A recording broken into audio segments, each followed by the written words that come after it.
those of you that are here, we thank you. You are shelling out your hard-earned cash. So Josh and I are going to deliver. And we just finished recording episode 4. And I think we have more thoughts around this question.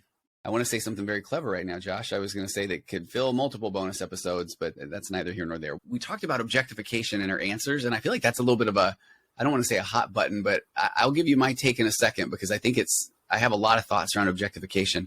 But tell me do you have thoughts? Do you have questions? Where are you at with that? With my clients, probably 1 out of 8 times, 1 out of 10 times, I have to let the guy's always happy to hear this, but I have to let a girlfriend or a wife know, I'm sorry, he's not a porn addict. He doesn't even come within spitting distance of the ballpark of being a porn addict. And she has, I don't want to say bullied him, but pushed him into a session with me, because quite often she maybe caught him using porn twice during the year, or says that he looks at women in public and he doesn't know what she's talking about, legitimately. Yeah. As somebody who has seen 10 times the clients I've seen at this point, where is that line? And I know it's probably different for everybody, but in your estimation, where is that line between healthy looking at somebody in public and crossing a line into I don't want to say leering, but crossing a line into being unhealthy, where a partner may recognize, gee, you look at women too long in public, but that doesn't necessarily mean you're an addict of pornography. Right. Josh, great question. And so I want to share some things, and I want your honest opinion, but I kind of feel like we're maybe on a similar page, and I will probably do this every single time we talk in the bonus episode, but I'm grateful to have this forum to just get very real, because one of the things I've never done an episode on any of my podcasts is objectification. And the reason why, if I'm being very honest, is because if I say here's the way to even overcome objectifying the females, or if it's a woman objectifying a male, is it will inevitably lead the partner to then say, I didn't even know that was a thing. So then they may then say to their husband in this scenario, wait, you don't ever look at women, do you? And then he's like, what's he supposed to say? No. And she's saying, wait, I don't know if I believe you, or now I'm going to watch you look at women. And so it's in our DNA, evolutionary biological drive, to look at body parts, because, we're still these rudimentary cavemen and cavewomen that are saying, I must evolve the species. And, the brain is not only a don't get killed device, but it's hey, I need more brains, not in a zombie way, but in a, we need to populate the species. So we are designed to desire another human being so that we will then procreate, and then we will make other human beings. That doesn't turn off just because you find that partner. No. And as a matter of fact, then trying to tell yourself, don't do that. Now, I think we've probably talked a couple times already, psychological reactance, or the instant negative reaction of being told what to do in our own brain. Don't think of a polar bear. Don't think of a birthday cake. Don't think of a brown Pinto car from high school that we'd hit with a bat, theoretically. I just thought of all those things because we tell ourselves don't, and our brain does that, like, oh, I will do that. I will fight you on that. It's a survival mechanism. So that's one of the things I think is so hard, is that when people say, well, okay, I shouldn't be doing that, then the brain's like, I think we got to do it. Defense mechanism. Then it's built into our DNA biologically. So if I'm working with an individual and they are saying, I would like to do that less. And so I feel like there's this line of, like, people do it. I think that people that do look at a lot of porn and start to really become overly sexualized, then start to do it more, and then start to fantasize and start to, really objectify the pieces and parts of a person. So if I have somebody that's saying, all right, I would like to not objectify, then the first step is I say, okay, there's awareness. We weren't aware of what we weren't aware of. Now we're aware, but what do I do? And then just being aware that I don't want to more, you got to go through a little round of the brain going like, I think we probably better do it a little bit more, because he's telling yourself, don't do it. And so I work with a lot of guys that have had such bad advice about this. And so when they are walking by and they see a woman, they dramatically avert their gaze. And I feel like that is that psychological reactance. So the brain's going, okay, I really want to see that. I really want to see that, And so I always say that, okay, now that you're aware, now when you notice that you are doing it, the last thing you can do is beat yourself up or violently turn your head, or it's like, I am noticing I am objectifying. And so I am going to gently look away and just have to give yourself grace. And it has to be this active thing. And then even then, you're not going to be perfect at it at all, because like we're saying, it's in our DNA. And so then at that point, then it's like rinse and repeat. Oh, okay, I'm noticing that I am doing that more.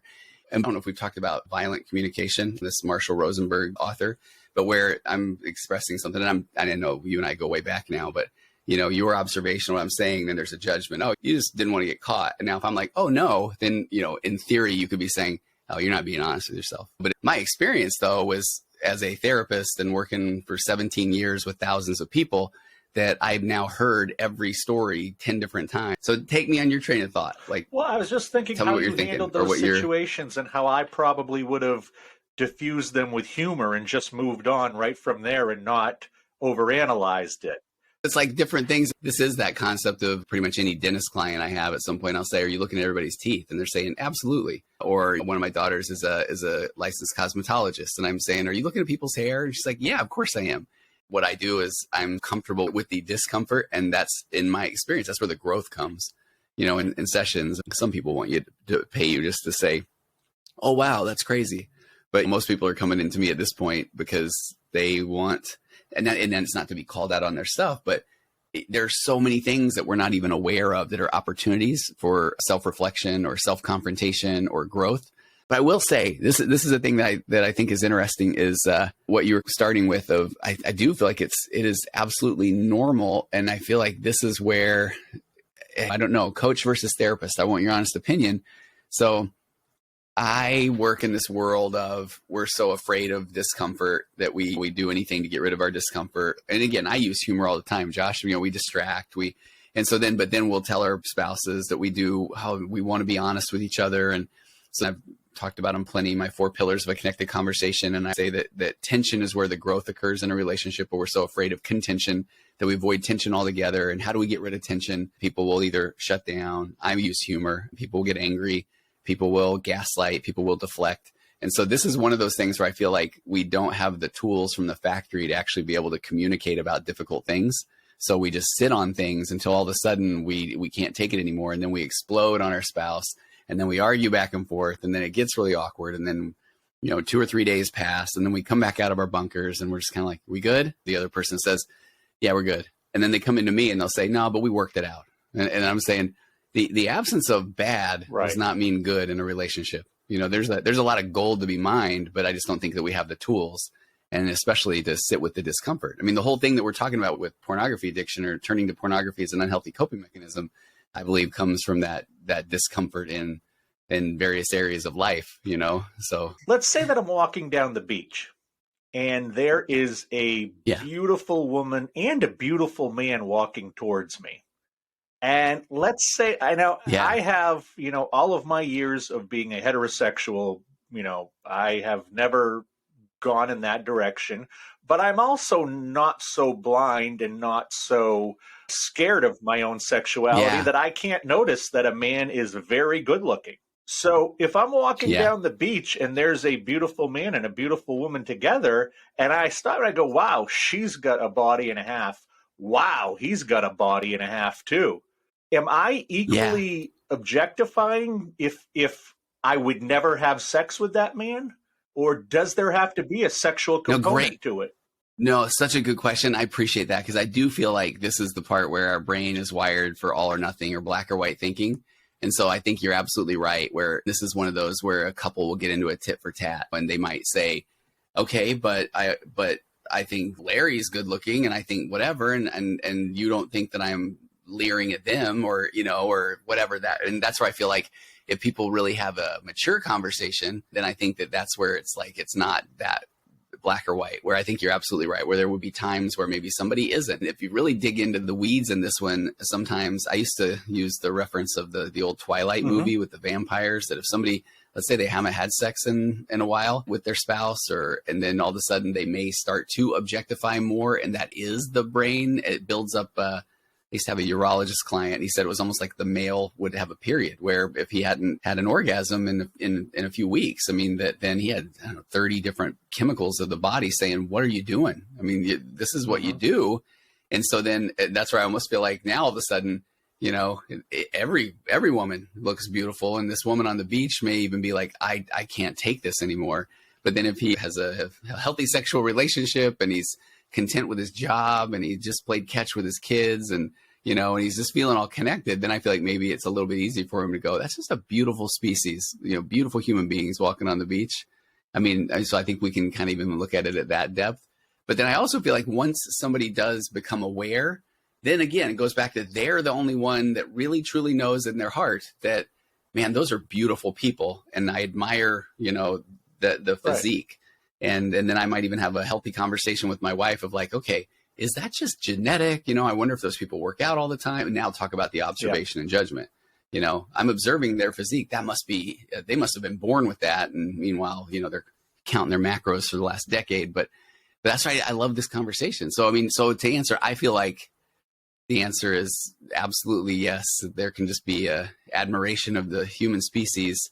And then I feel like it can be amped up one way or the other, depending upon the biological urges and so many other factors. I don't know if you have thoughts on that too. I tend to agree. And what that actually made me think of is going to art museums where they have like nude Renaissance paintings. You've got a bunch of people standing around talking about how beautiful this painting is. Well, are they talking about the brush strokes? Are they talking what are they talking about exactly? Ooh, yeah. Because you've got a nude woman or a nude man or other nude things going on. And when you think about it, in 1680, this was probably the only porn they had, because that's the only way to see depictions of naked people. And now, 300 years later, we're standing around these giant rooms staring at these photos or staring at these paintings of naked people and sort of trying to ignore the fact they're naked. But are we just objectifying that way when we're looking at these 300, 400-year photos or paintings, I should say? That's a good point. That's funny to think of it back in the day that was, and one man's artwork is another man's porn. I guess I want something very clever like that to be said. I had a person sign up for my group program a couple of days ago, and then there's this prompt at some point where it says, what's your struggle, or where's your red zone, or where do you look at porn the most, and what type, in a sense. And it was really interesting because the person just said that he had been porn free for quite a while, but then when he would have a setback, it was usually just around very well-dressed women, and so it's like he's now used the imagination of the mind to then make that somewhat pornographic to him. And so it is interesting what the brain can do. So if people are desensitized because of the easy access to porn now, then does that make that, the artistic version now? It's like, well, that's not even porn. That's just naked people. But back in the day, when we see something beautiful at an art museum that involves a naked person, are we objectifying? Statue of David, who hasn't looked at his balls? I'd never thought of it that way until you brought that up. And in my mind, it's like, I think the only time I went to the Louvre in Paris, and you're seeing these wall-sized paintings of naked people. I remember, the thing I actually remember thinking was not a lot of core work done back in the 1600s, The six-pack abs and the chiseled whatever was not the look. I think people probably would have thought you looked emaciated at that point. When Oliver asked for more, please, back then they gave everybody more. Yeah. So I look at that and I'm like, oh, of course that's not objectification. But then, tell that to the 14-year-old kid from the village who then would see the traveling art museum and go, oh my gosh, like I'm seeing a naked person right now, when in reality, on canvas. With that said, though, any other thoughts? This is the most I've ever, I feel like, talked about objectification on any recorded medium. So I'm excited that we got to this on this bonus episode. Well, I guess that what I wonder ultimately for the betrayed woman, is there ever a point where you have to say, well, you need to let this go a little bit, or maybe this isn't what you need to focus on? Because, okay, if he stared at someone's boobs for a second or two too long, yes, that's not cool, but you're focusing on the wrong things. Is objectification just one of those surface issues that it's easy to get mad at?